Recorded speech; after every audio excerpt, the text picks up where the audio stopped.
Here's how to stream or record stretched resolution gameplay in OBS Studio. So if you're playing in stretched resolution and OBS shows black bars or does not feel the screen, the fix is simple, and here's how to do it. So first, open the OBS Studio on your device. In the sources section, click on the plus icon. From the menu that appears, you need to go ahead and select Game Capture. Then click on OK.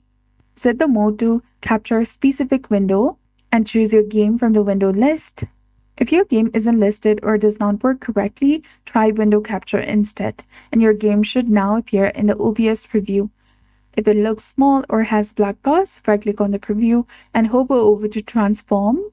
Then after, select Stretch to Screen, and your stretch resolution should now fill the entire screen. If needed, you can also try Fit to Screen, but Stretch to Screen usually works better.